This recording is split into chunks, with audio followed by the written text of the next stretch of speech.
All right, welcome to another episode of Let There Be Talk. Today is October 10th, and it is a Monday, and we are exactly a month into the Marcus King Tour. We have, I think, about 13 or 14 shows left, 20 days left.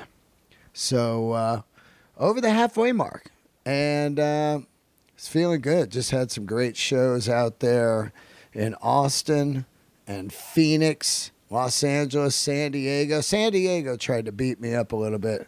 I didn't let it happen. You aren't going to get me, San Diego. It was good, though. Good run. Getting ready to do San Francisco here tomorrow, and then Portland and Seattle 2 nights. So hope to see you guys out there. That's the run this week.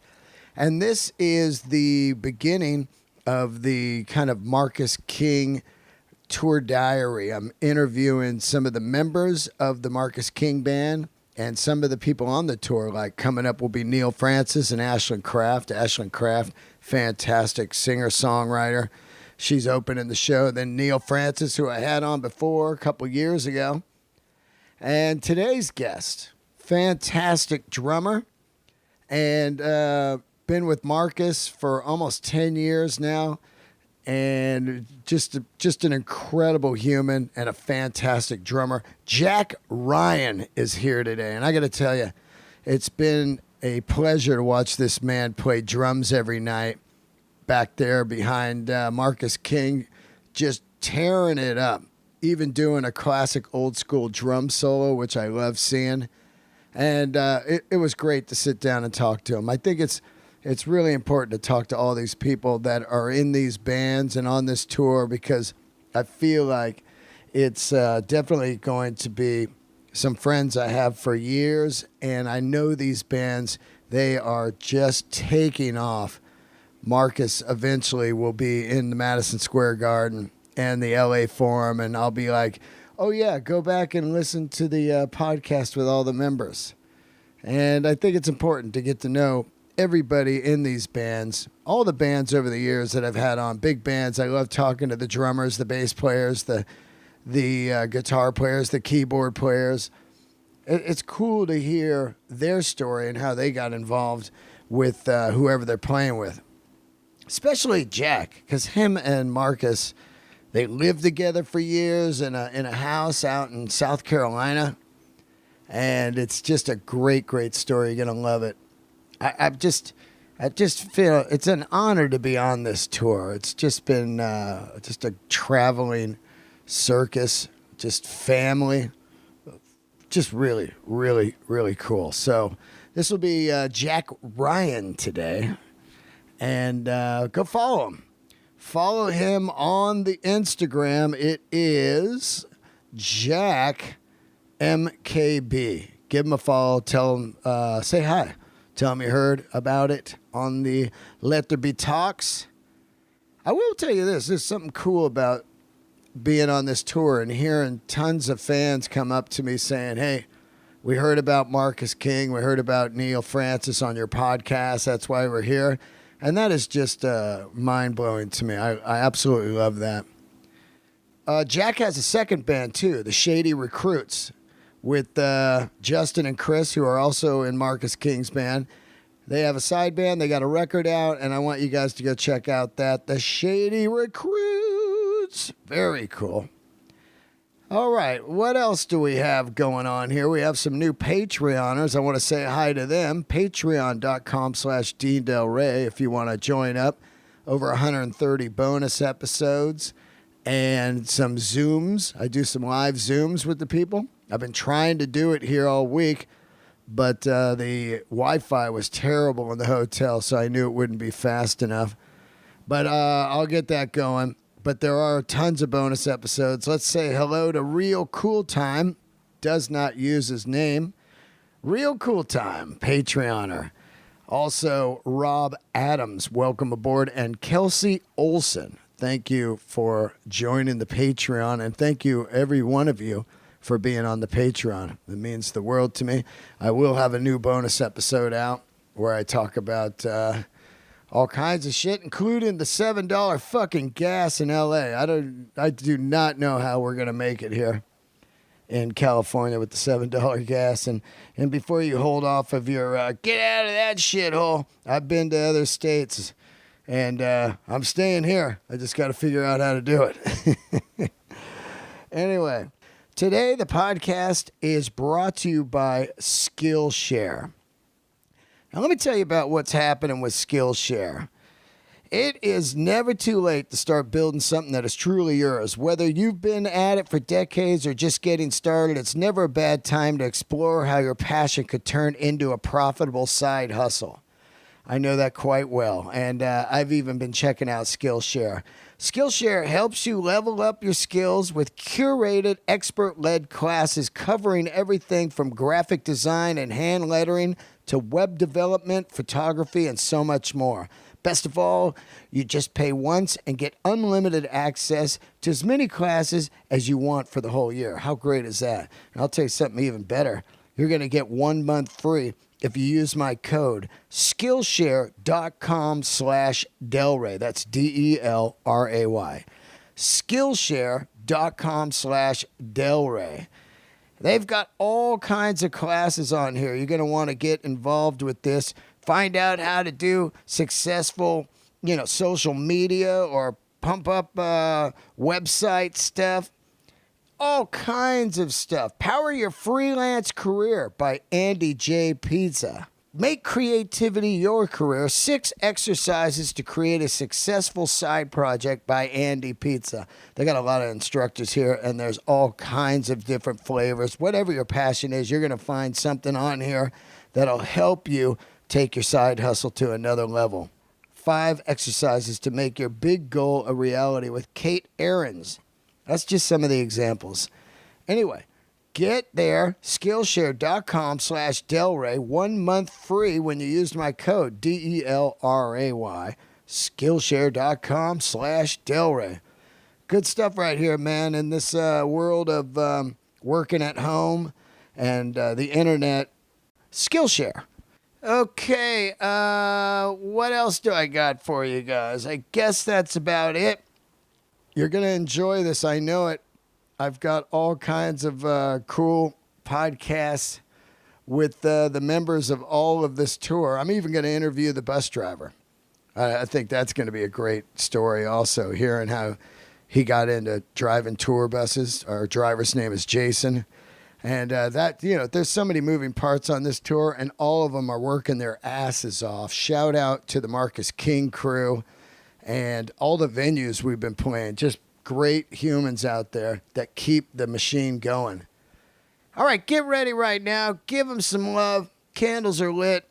Jack Ryan, drummer for the Marcus King Band and the Shady Recruits. Have a good week. See you out there.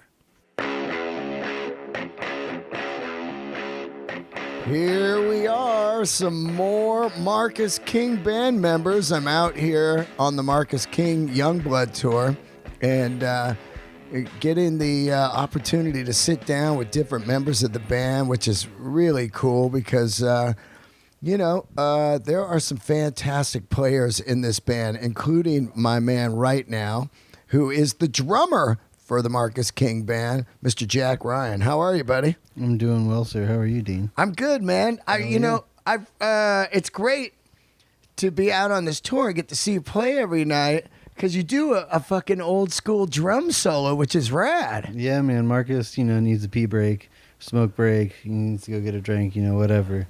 They leave me up there. The first night in New York, my buddy was like, yeah, dude, it was like 11 minutes. Just stuck up there the whole time. But no, it was great. It's a lot of fun. I get to really extend and just kind of really let the ideas flow and really. It's very hard to really relax when you're the only person up there, but when you do and you can get that comfortable, you can really get to some really cool places. It's very fun. Oh man, Sunday. I don't know if. What kind of fan you are, but Sunday was the anniversary of Bonzo's, he passed away. Oh, and really? yeah, so Sunday I was up there just watching the jam away, and I just, the ultimate to me is Bonzo and that Moby Dick. So many times we've seen in different video forms, and of course the song remains the same. Was Bonzo a guy for you? That was like the first guy for me. That was the very beginning of like I had things about, music that I was really excited about. I started playing piano when I was about 8. I got my first drum set when I was 11, and about that time, probably about 12 years old, I like really my parents gave me the record collection. That's what it was. And listening to Led Zeppelin 3 and 4, you know, those two in particular, and Physical Graffiti, listening to those a lot. He was definitely the first one that really made me want to play and sit and practice for long periods of time. Yeah, he was definitely the original for me. Who else was in there? So at the beginning, Yeah. let's see, Richie Hayward for sure. Little Feat was Waiting for Columbus was a big one for me. Nick Mason with Pink Floyd. Let's see, the very beginning. There was a lot. It was a lot of Zeppelin though. Like I was very obsessed. Yeah. With that for a very, very long time. Anybody else play music in your family? Like my uncle, who actually just recently passed away, he played piano. But he was, just kind of played around the house and, knew like Werewolves of London and a couple songs.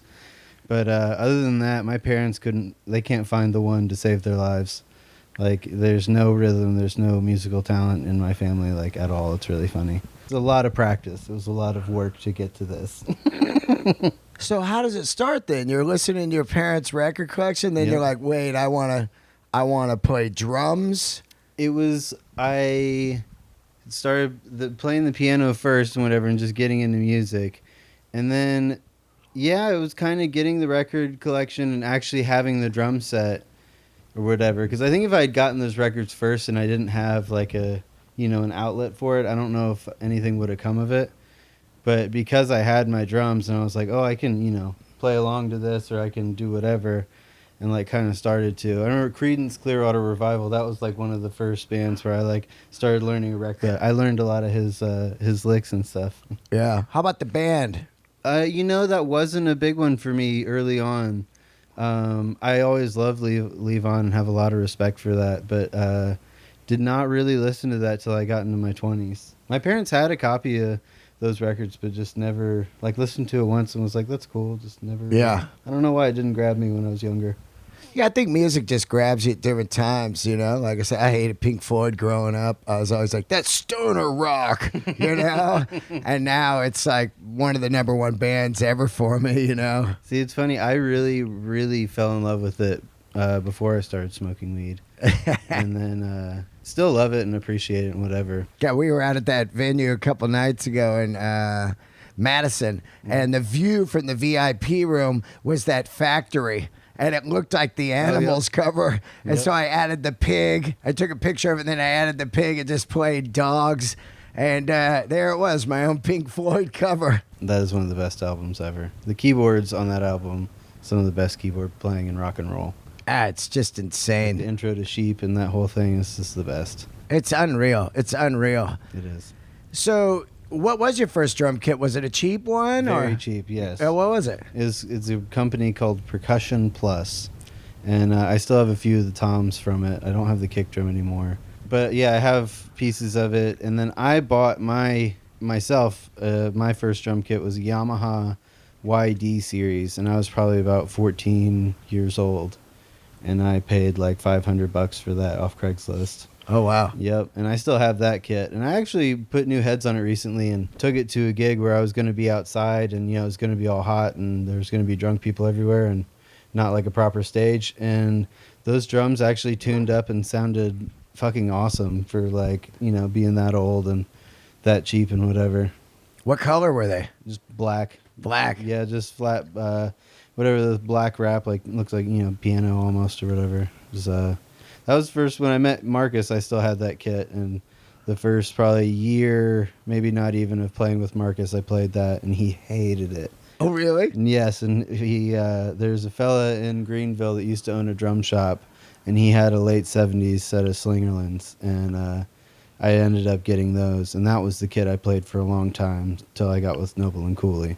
Why did he hate that kit? Marcus is because it wasn't vintage. Oh, yeah, because yeah. it wasn't. So anything that was really Modern probably looking. Yeah, like mid to late '80s and and up to Kern or whatever, he wasn't like super stoked on, unless it was like a reissue of something or whatever. It's just all very aesthetic, and he likes the, just like the classic tube amps and, Allman Brothers, like course. late 60s rock and roll vibe. And the made in Indonesia fucking Yamaha kit was definitely not that vibe. That wasn't the aesthetics. No.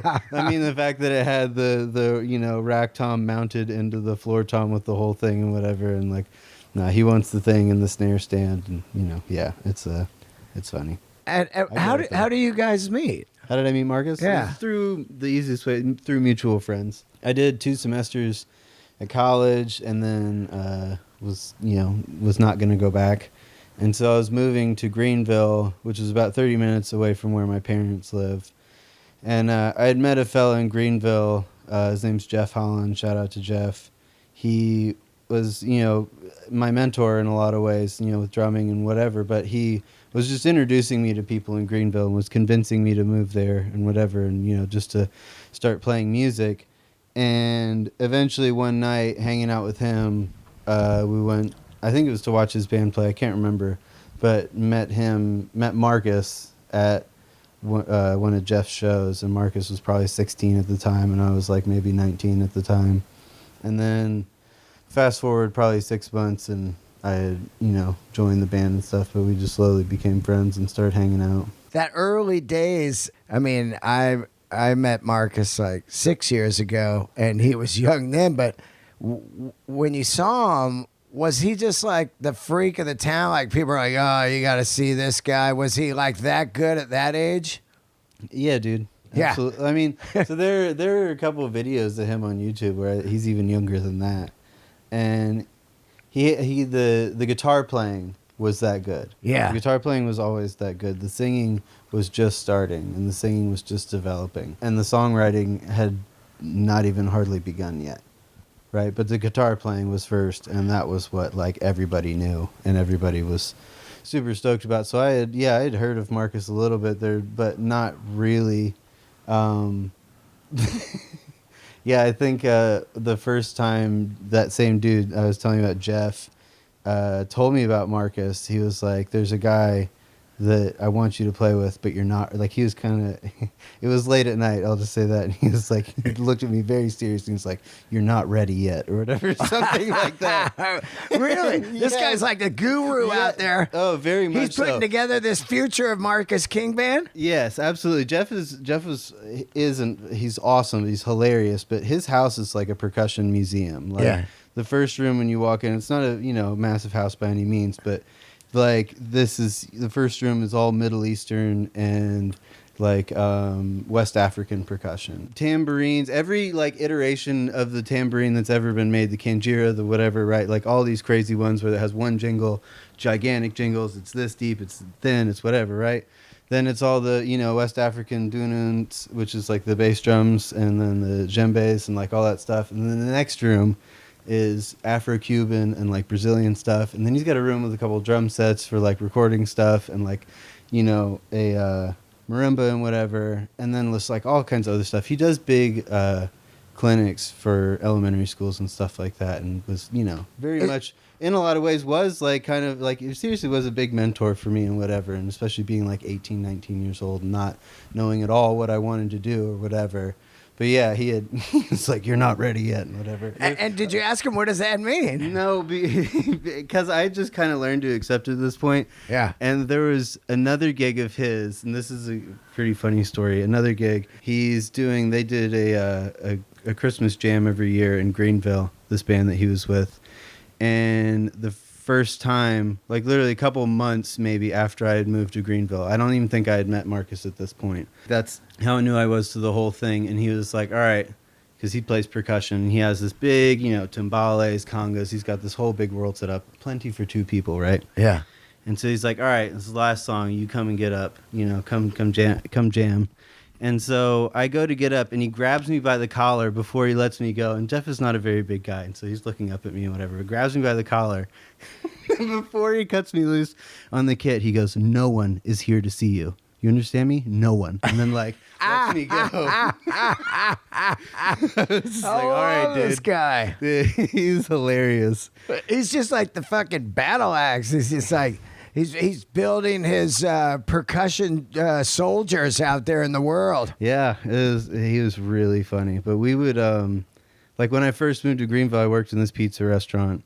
I'd work there till 9, 10 o'clock at night whenever I'd get off. And before I moved to Greenville that summer, I was still living in Clemson, which is solid 40 minutes away, even at night with no traffic. I would go to Jeff's house before I'd go home, go over there and jam with him till God knows when, and then drive home and get home at like, 2, 3 o'clock in the morning and get up and go to work again and do the same thing.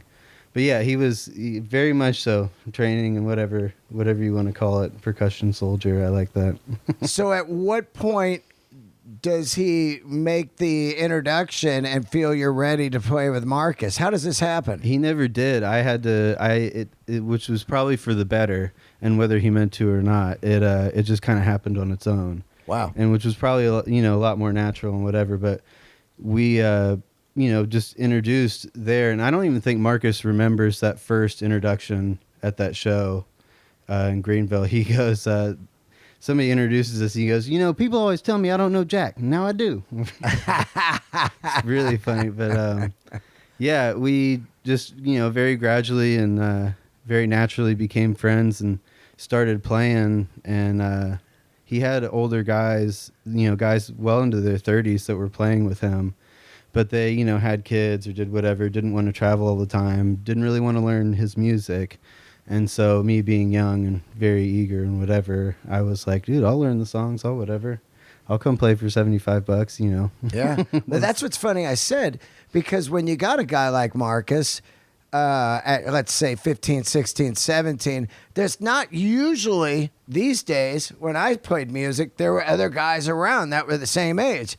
But not now these days. And if there are people around, they're nowhere going to be near probably the level he was. Right. So then you got to play with these older guys. Right. And then you look like a freak show. Because people are like, look at the kid play. Right. And that's always fucking, more, people think it's more of like an anomaly. Like, wow, this is so crazy. The young kid could play, Right. instead of listening, Right. But if you like have a people. circus act. Right. And I've seen it over the years with different people.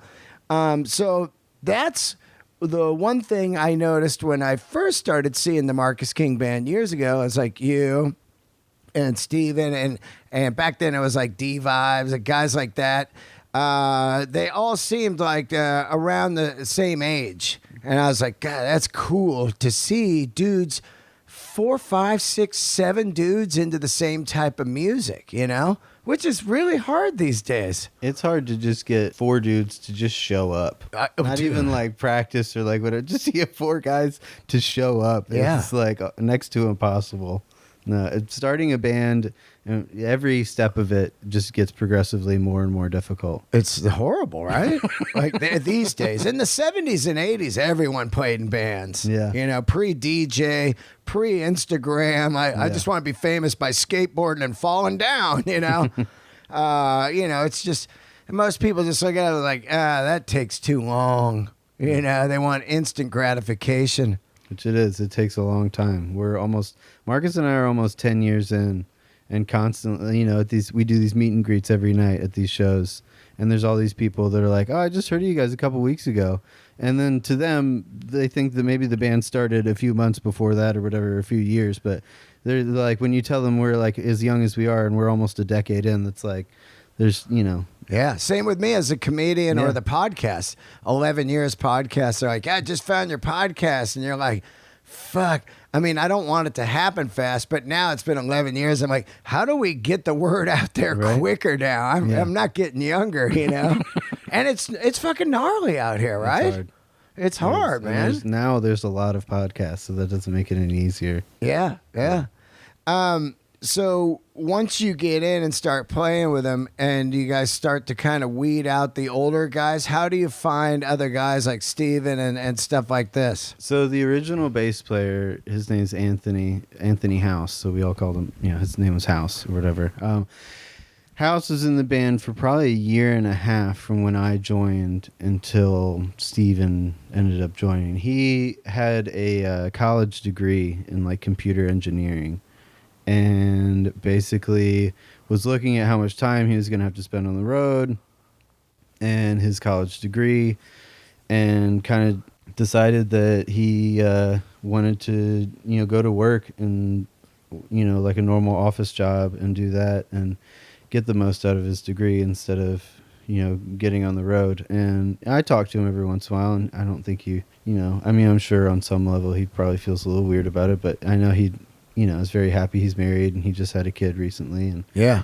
But He slept in his bed last night. exactly. He's been getting probably 8 hours of sleep most nights. Yeah, right. I don't. Yeah, Steven. So Steven was in a band with a mutual friend of ours, Vince, in this band called Objectify, and it was a trio, and they would play around. And so as we found out that Anthony was leaving, we, heard about Steven. I think Marcus may have already known him. Either way, we went and saw him play, and Marcus just kind of immediately just swooped him up from that band. Yeah. And Justin, the trumpet player, he had been in the band as long as I had, even longer maybe, but he was going to college. And so going back and forth from school, he was, just playing like on holidays or maybe the occasional weekend. We did a thing for a while where, so Greenville is up in, kind of the northwestern corner of South Carolina. And he went to school in Columbia, which is like dead center. And I-26 runs right through it, and to get to the beach, you have to take that highway. So there were more than a couple of times where we had like a gig at the beach, and we'd stop, pick Justin up at college, go play the gig, and then drive home, drop him back off, and go home or whatever. And he's a big part of the sound too, man. absolutely. I mean, to have horns and percussion. You know what's funny? He played trumpet in the band for a long time, and then I found a tambourine at my parents' house. And just on a whim, just handed it to him, not really thinking anything of it. Like, here, you want to play this?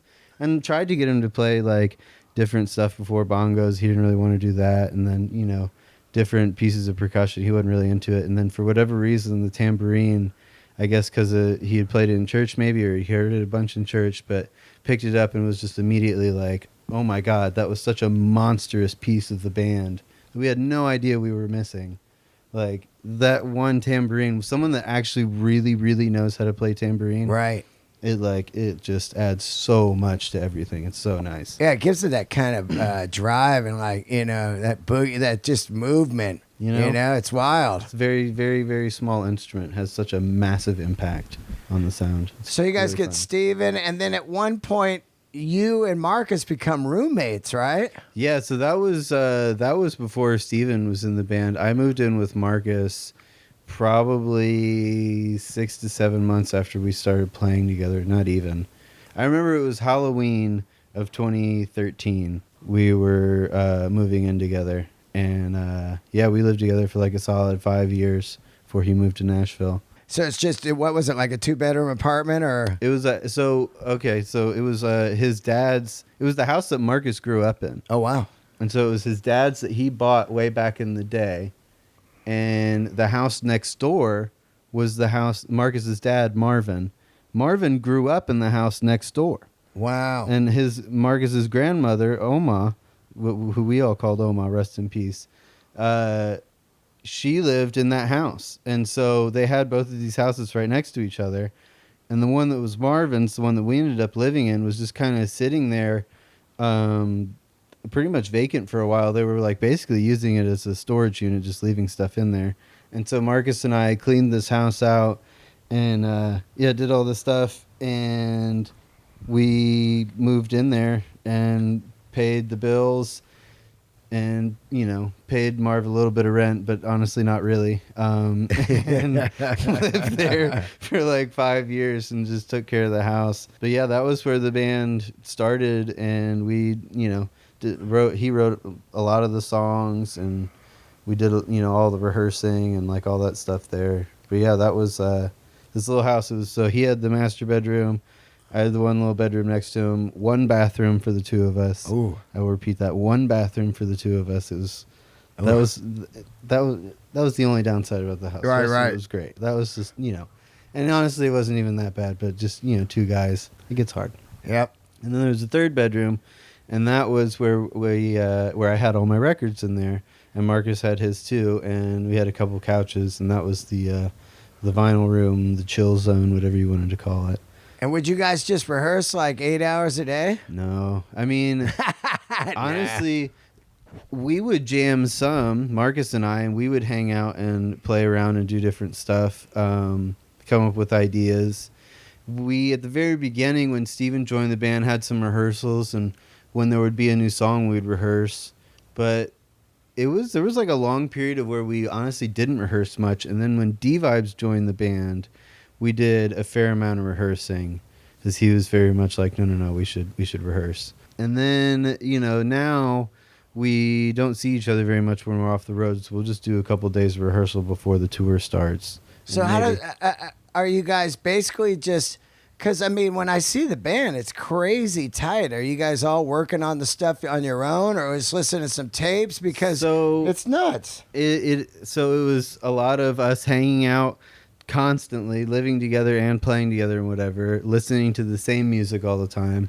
And then when we would jam or we would do whatever, we would play. But then we were also playing like at least 2, 3, sometimes 4 or 5 nights a week. We were playing a lot. Wow, killer. And so then starting in probably 2014, maybe 2015, for a couple of years there, I started taking lessons with Jeff Sipe, who is like one of the absolute just best drummers. And he lives like an hour away from us. And he was just kicking my ass, just mind-blowing, crazy stuff. Like, that was basically my college education. Wow. Like, in a lot of ways. It was awesome. I went for like once a week for years. And what was he bringing to the table that was opening your eyes and ears? Like, if you've never heard him, he played with a bunch of different people. He played with Aquarium Rescue Unit, with Colonel Bruce, so with Oteil Burbridge and Jimmy Herring, like when they were getting their start. And then he played with, I think, Susan Tedeschi at one point. He's played with Phil Lesh a bunch, with just a lot of different people. Has his own trio that's just incredible. But he is just the most creative and just like interesting drummer. Like, so when we would do lessons, he would have a bass drum, snare drum, hi-hat, and ride cymbal, and that was it. I would be sitting at a small kit that was like a full kit with 2 toms, floor tom, bass drum, snare drum, crash cymbal, ride cymbal, and hi-hats, like all of that. And there was nothing that I could play that he couldn't play cleaner, better, faster, whatever, just with those 2 fucking drums. Wow. It's ridiculous. Just all of the exercises, all of the rudiments, all the whatever that you're like supposed to do, like he is just like spent so much time on and just mastered. And then not to mention, he is just a brilliant improviser and can just play. I've watched him play with his band, and they play for like 30, 45 minutes, and like they were absolutely just making that up. And it was like incredible. Like with chord changes and like really cool stuff.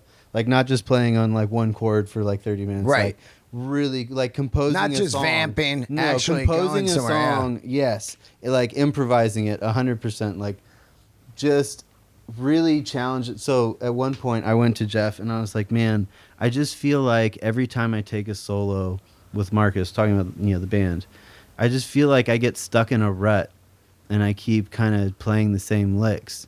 And he just looked at me and goes, it's because you're playing the same song over and over again. And I was like, yeah. And it's funny, I've talked about that a couple of times, and somebody was like, well, were you soloing over the same song? And it was like, no, he was going much deeper than that. He was saying the songs we were playing were also rhythmically similar. That like it didn't matter if it was a different song or a different whatever. It was the same style of music. Yeah, the same time tempos, signature, yeah, same all whatever, that, yeah. right? And so I'd get stuck in a rut, and he was absolutely right. And just little stuff like that, like just another absolute guru, mentor, whatever. Yeah. I've been very lucky to have a few great ones. I feel like mentorship is extremely important, especially for musicians. At the same time you're taking lessons, are you seeing Marcus all of a sudden become a singer all of a sudden? Because this guy's voice is insane. He was singing already when we started playing, and it was a lot of that. It was just a confidence thing. And as he started singing more and we started playing a couple nights a week, and then, to be quite frank, when he started drinking a lot and whatever and started being able to get that and that kind of confidence and whatever, right? Oh yeah, like fucking let's get it on. Just immediately took it off. In the same way with me, with being able to take lessons from such a badass, but then also take it home, practice it with someone else, jamming with Marcus, and then apply all those things in a show 3-4 times a week, just made my playing just take off.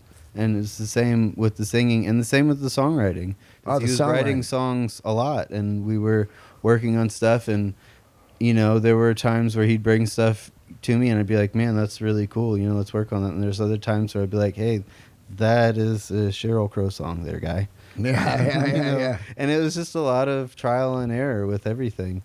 I mean, some of those songs for like his age, and then for the band to bring the depth of it, like Confession or Goodbye Carolina. These aren't look, they could be like ballads or whatever, but the way they build and to have dynamics. That's what makes this band so good, to be able to dynamically bring it all the way back down and slowly build it. And that comes from playing for years together as a band. Playing from years. And once again, with Jeff Sipe, he is like the most incredible and dynamic drummer. And that was one of the big things I always envied or wanted to take from, wanted to get from him, was he could play so fast and so clean, just so quiet. It's just unbelievable. Like, I have to play pretty hard to get a lot of the really, especially at that point. Yeah. Playing as hard as I can to be able to get around the kid as fast as I could and whatever. And he'd effortlessly. He's just so quiet. Do you remember when you guys get a record deal? Like Marcus says, hey, we're going to do a record. Do you remember that day?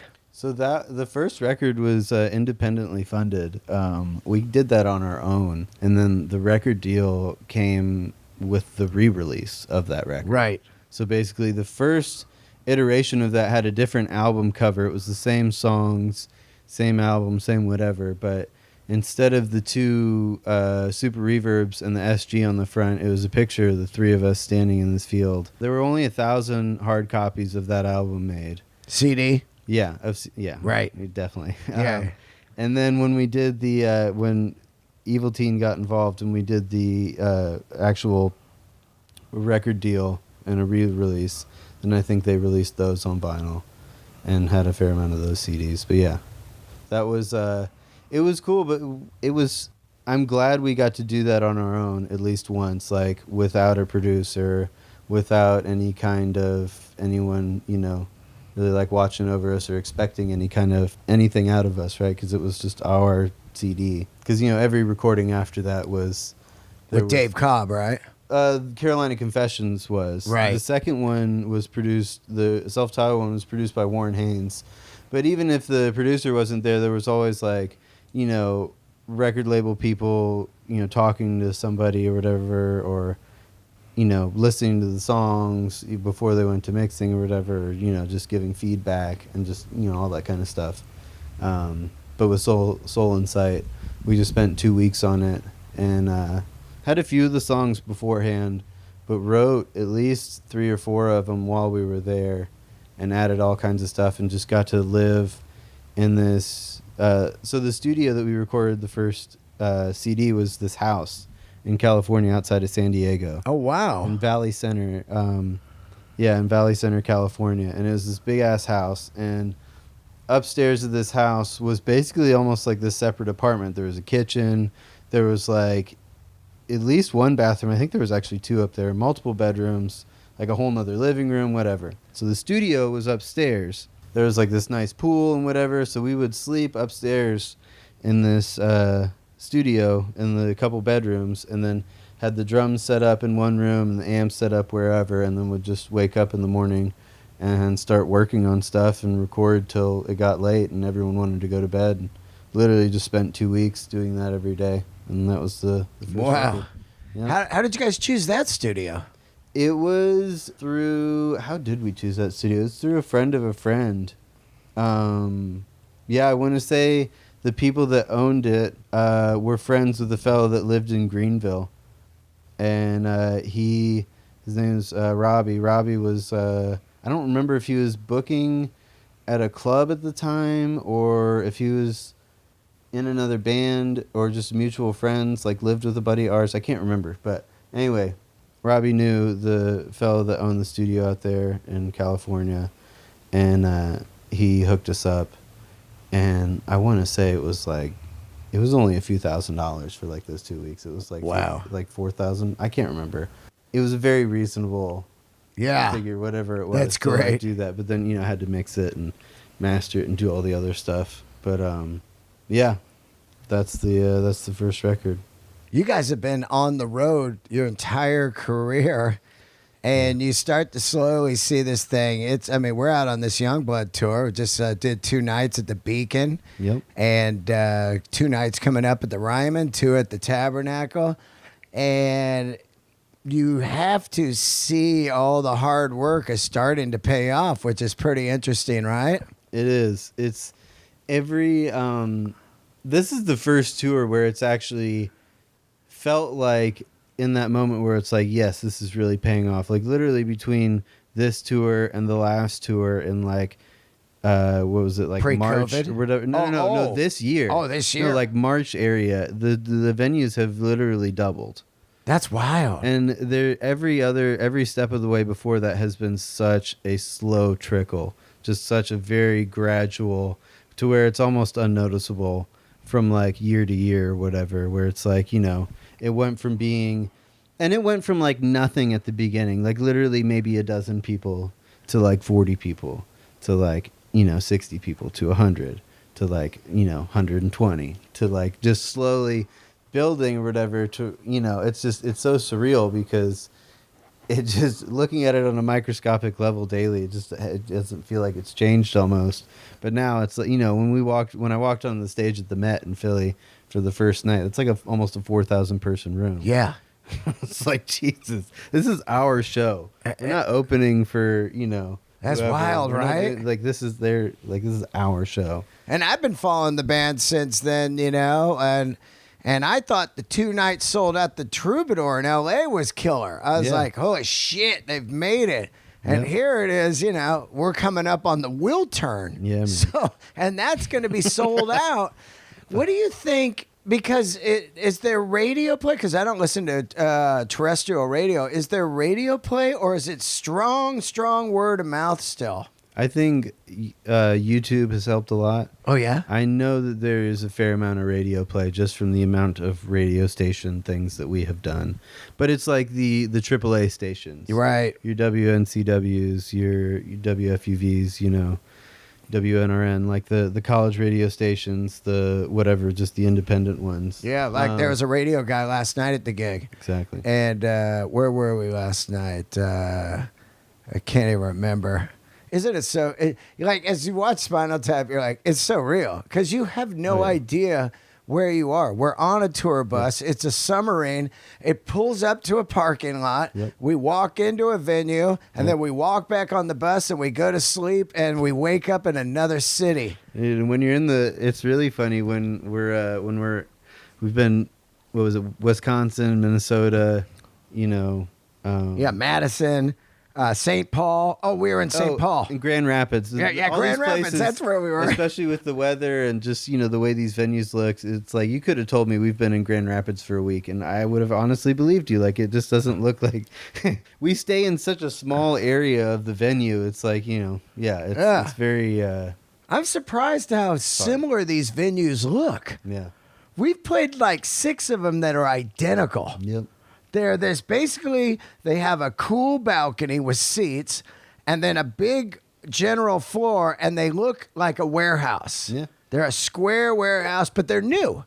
And they're clean, and they got crazy sound and lights, and I'm like, wait, didn't we just play this? Yeah, it's really funny. It is great. But man, so AAA radio, YouTube, people watching videos. Lots of YouTube, lots of, and then obviously relentless playing. So there's, lots of word of mouth there. We did Conan, we did Jimmy Kimmel, we've done Fallon now, we did Colbert at one point. We were on like Good Morning America, like, Right. and like for the self-titled album. Like it's just, I don't think that's why this tour is so funny to me, because it's never seemed like it was any one thing. Of course that not. really helped the It's band. all the irons in the It's fire. everything, and every single one brought like a couple people, right? And whether it was like a few dozen, or these are fans that like listen to one album and then went away, or lifelong fans or whatever. But it's never really been one, like from one appearance to the next where it was like, oh, this is really blown up. But for whatever reason, this tour, it is it's much bigger. Oh man, it's an honor to be on it with you guys, man. I've been out there just trying to fucking navigate through it and try to do some comedy and MC the night. It's been wild, and I truly feel that I'll look back on this in a few years and go, God, that was fucking rad. You guys will be like at the Forum. I was talking to somebody that said the goal was the Forum and the Garden and all that. Right. And I was thinking, I'll look back on it and be like, man, I was part of that tour. And, I got some laughs. I got some boos. I got some hell yeahs and everything. And sat in with you guys a couple nights ago and did the Beatles. And I knew I'm going to look back on that. And I knew you guys are going to look back on it too, of like fond memories. Somebody always tells me, hey, man, take it in.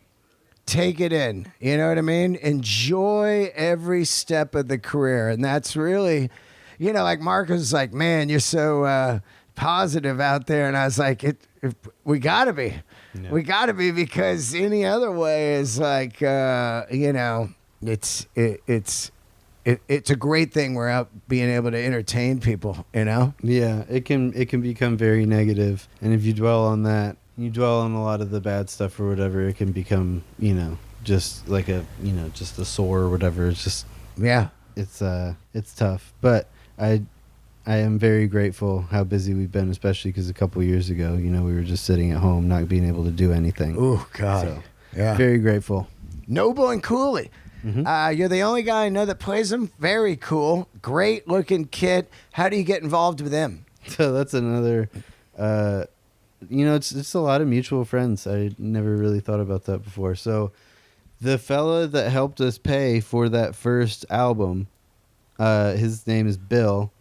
Bill worked for, or still works for, this company. The fella that was the CEO of this company was going into business and was helping buy part of Noble and Cooley to keep them from going out of business. And so that fellow's name is John Keane, and John still owns a good percentage. I don't know, maybe most of. I'm not sure. He is like the owner of Noble and Cooley. Or he is the owner of Noble and Cooley, one of them anyway. And Bill, so this is 2014, right? This is like, we've barely recorded this album. We've hardly played outside of Greenville, outside of South Carolina. Like, very, very, very unheard of new band. And he is going to John like almost every day and being like, you got to give this guy a snare drum. You got to give him a snare drum. And finally, out of just sheer frustration, John was like, okay, I'll get him a snare drum. Just like, stop. Right, right. Because that's what they're known for. They're snare drums. It's the absolute best. And so here's what's really funny. So John agrees to this and shows up to one of our shows, like one of the first shows we played in Nashville, and we're playing at the Basement East. And he literally shows up after sound check, like right before, doors have already opened. It's before the show. And he brings this, brand new 5x14. And I'm like, man, this thing is wicked. And I was looking at it and I was like, that's awesome. And I handed it back to him. And I didn't realize how much of just like a faux pas I just made or whatever, that I wasn't like super stoked and I didn't immediately take it on stage and play it. And I had already sound checked and I was used to my drum. And so I was like, no, I'm like about to go on not going to change snare drums right now. Yeah. And so he, to this day, gives me shit that he spent all this time, came all the way to Nashville, brings this drum, and I was like, cool, and just hand it back to him. He gives me so much shit. He's like, what the fuck? What am I even doing here? Yeah. So eventually I get my own and I tell him what I want. And that's still the one I have and I'm using to this day. That's great. I've had that one. I got a free snare drum before Marcus got a free guitar. Fun fact. Wow. Yeah. Wow, that's crazy. Isn't that wild? Here's like the guitar super Yeah. kid. Wow. Yeah, I got that in 2015. So that is 7 years. It'll be 8 years. I think it was 7 years in August. I think it was August. I can't remember. What kind of music you listen to now? Nowadays, still just classic rock and stuff? I mean, I have been diving back into it a little bit more because of this album and just wanting to really approach this just straight ahead rock and roll with just that kind of exact feel and not overplay it. Right. Because I've listened to so much jazz and I've listened to so much fusion and just other, stuff. Right. I don't want to like put in a bunch of unnecessary ghost notes and do whatever, right? And somebody else had played on the Youngblood record. I just Right. want to give people a heads up on that. Right. That's So, that's yeah. not me on that record. So I'm having to learn all these songs, and I'm wanting to make sure I'm doing them right. And it's the same with El Dorado. I wasn't on that one either, but that was a little more of more like soul music and R&B and stuff. Right. And that I listened to that a good bit. So that one wasn't. Not that this straight ahead rock and roll isn't. It's not foreign to me, but I just don't play like that a lot. Right. Like a ZZ Top, DeGuello, Right, just got or like paid, the- stuff like that. What's the dude's name from AC/DC? Right. Like that kind of stuff, right?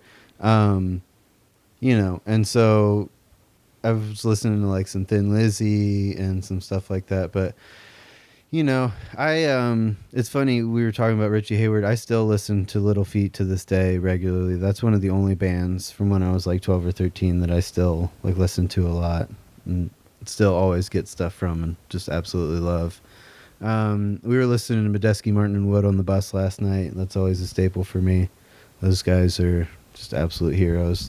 That is the most fun I've ever had watching people play music. Yeah. Was them at summer camp in like 2013 up there in Illinois. They played, and it was a festival set. It was like maybe an hour long.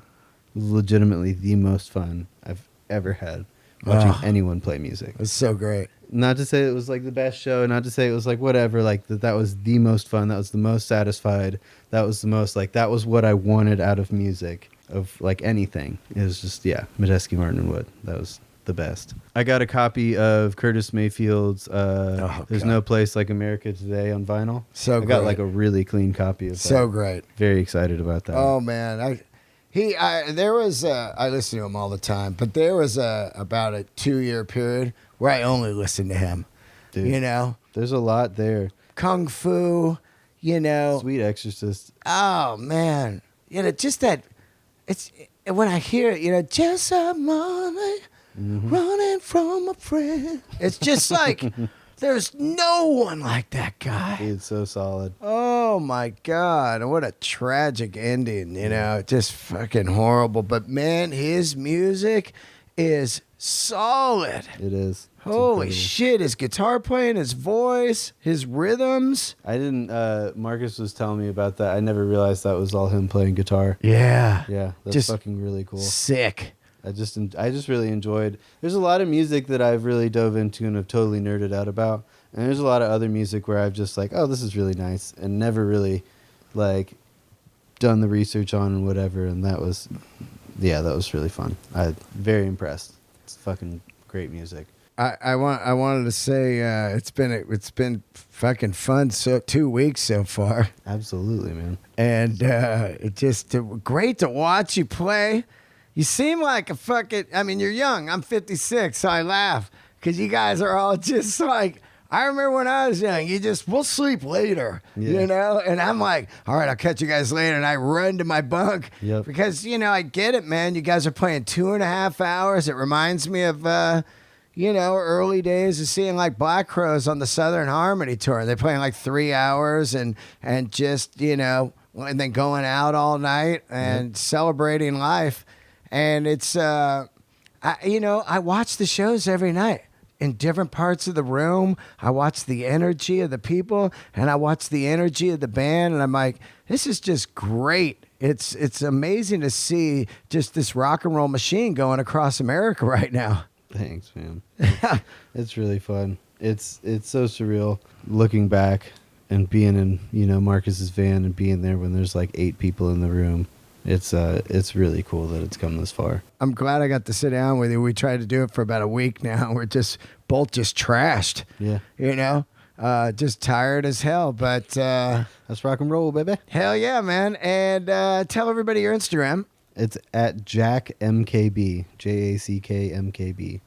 And also come out and see them. I think you guys are going to Australia, right? We're going to Australia and Japan in Japan. Yeah, I'm gonna have my birthday in Tokyo. Wow, I'm gonna be dude. in Tokyo in April, and What are you going to be? How old? I'm gonna be 30. 30. Big 30. Holy shit, that's hilarious, dude. Right. 30 in Japan. 30 in Tokyo, baby. How Let's great is go. that? I'm excited. Oh my God. Before COVID, my last birthday, 26, was in Sydney, I think. It was in Australia somewhere. Yeah. So that was a good one. And check out my other band, the Shady Recruits. Oh yeah, the Shady Recruits. Yes, Justin and Chris of the Marcus King Band are in that with me as well, and we just had a new album come out. And where do they get that? Wherever you get your music, iTunes, Spotify, Tidal. And what wherever. style is that? Shady Recruits is, I would say, a little more, I guess, funk with, I don't want to say the J word, but it is a little jazzy. Yeah. But yeah, it's there's a couple vocal tunes on there, but it's a lot of instrumental music. It's mostly focused around the keyboards and bass and, me. And then Marcus actually produced it. Marcus King produced it. So That's great. there's a little crossover there other than us being in the band. But yeah, it's really good. It's just, good music. If you like the old MKB stuff, you'll enjoy it. Oh man, it's so cool. Oh, let me ask you one question. You guys did the Chris Stapleton tour, which is huge. That was fucking huge. People must have been going crazy. His drummer is fucking cool, huh? Derek's good people, man. Derek Mixon, I like him a lot. We became pretty good friends. Obviously they're very busy and whatever, but we'd see each other backstage a little bit. But yeah, he's got a new kit now, and he does the big old Ludwigs with no resonant heads, so no bottom heads. And Yeah. they shove the microphones way up inside them, and so you standing there next to him when he's playing them, and there's not, it's just very just thuddy, just Yeah, like Neil Francis drummer. right. Yeah, right. I love that sound. But as soon as it gets through the PA and you let the PA do all the work, it sounds massive. I love the sound because it sounds like the Long Run, boom, boom, boom. That drums are so dead and Yeah. like they sound like ancient skins on there and everything. That was the sound for a while in the late 70s. That was I very loved much a it. thing, especially with recording. I love all it. the Al Green stuff. Oh yeah. That's the same sound. No And then- bottom heads. Yeah, exactly. Wow. Do you Yeah. ever play like that? When we record and stuff, I'll do it. It's for a very particular sound. Yeah. But playing next to those amps, Oh, yeah. dude, good luck. Yeah. No, luck. that's one last question. You're playing next to massive orange stacks and everything. Right. So with Chris Stapleton, he's playing through a Princeton. Yeah, right. And he's right. playing in front of 18,000 people a Yeah. night through a fucking Princeton. Yeah. He's at 110. Yep. Okay, Marcus, he has 10 inches of speaker on stage. Marcus has an 8x10, a 215, and another 8x10. So that's 80, 160 plus another, what is that, 30 or whatever? Fucking almost 200 inches of speaker. Right? And that's It's just so him. fucking loud. I went up there to sing, and Yeah, I go, it's crazy to Oh, me. there's no vocal up here. Yeah, no. Because everybody's in here. It's except Marcus. I go, there's no vocal. I got to go straight head earplugs. I have my drums tuned really high, and just so I can, when I hit them, they're as loud as cut. fucking possible. Right. The toms, and the way I play too, I try not to beat up the cymbals, but when I play the toms, I'm hitting the hell out of them. Oh my God. And a couple sound guys that we've worked with in the past are like, it's the damnedest thing. Your toms are way louder than everything else. It's really funny. God, I love you, dude. Great to talk to you today, man. And I'm looking forward to watching you play over these years. Hell yeah. And what a fantastic player you are. And I definitely love to get your name out there, because Marcus is absolute fucking freak of nature, but the dudes behind him are really just as important.